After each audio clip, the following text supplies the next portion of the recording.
नमस्कार, मी सौरभ गुरव. मी रत्नागिरीमध्ये राहतो आणि मला शीतपित्ताचा त्रास होता, ज्याला आपण इंग्लिशमध्ये अर्टिकेरियासुद्धा म्हणतो.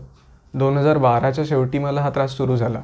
याच्यामध्ये संपूर्ण अंगाला आपल्या खाज येते, म्हणजे अगदी डोक्यात वरच्या केसांपासून ते तळपायापर्यंत पूर्ण शरीरभर ती खाज येते आणि ती असह्य अशी खाज असते. तिच्याकडे आपण दुर्लक्ष करू शकत नाही आणि ती खाजवली तर अजून वाढते, म्हणजे तिथे दादी तयार होतात, गांधी तयार होतात आणि तो भाग जाडसर होतो, लालसर होतो. अगदी आंघोळ केल्यानंतर टॉवेलने पुसल्यावर सुद्धा त्या भागात लालसर चट्टे उठतात. आणि यावर उपाय म्हणून मी ॲलोपॅथीच्या गोळ्या सुरू केल्या 2013च्या सुरुवातीला. म्हणजे 1-2-3 महिन्यामध्ये मी उपचार सुरू केले. ॲलोपॅथीने मला गुण यायचा, पण तो तात्पुरता असायचा. म्हणजे आठवड्यातून 2 ते 3 वेळा मी टेलिकास्टाईल किंवा सिट्रिझिन अशा गोळ्या घ्यायचो, ज्या मला इतर डॉक्टरांनी सजेस्ट केल्या होत्या.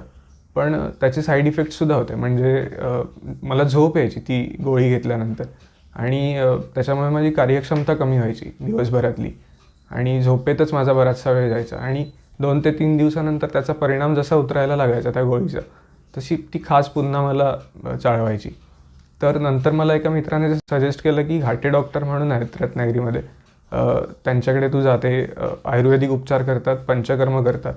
तर डॉक्टरांकडे गेल्यानंतर त्यांनी माझी हिस्ट्री जाणून घेतली. त्याच्यानंतर त्यांनी मला पंचकर्म म्हणजे काय असतं ते समजावून सांगितलं आणि मग आम्ही पंचकर्मातले 2 प्रकार केले, वमन आणि विरेचन. आणि 2016च्या सुरुवातीला आम्ही हे उपचार सुरू केले आणि सुरुवातीला विरेचन केलं, नंतर वमन केलं आणि 2 ते 3 महिन्यामध्ये माझा हा त्रास कमी कमी होत गेला आणि जवळपास 3 ते 4 महिन्यानंतर माझा हा त्रास पूर्णपणे बरा झाला.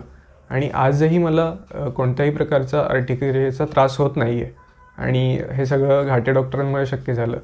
तर त्यांचे खूप खूप आभार आहे.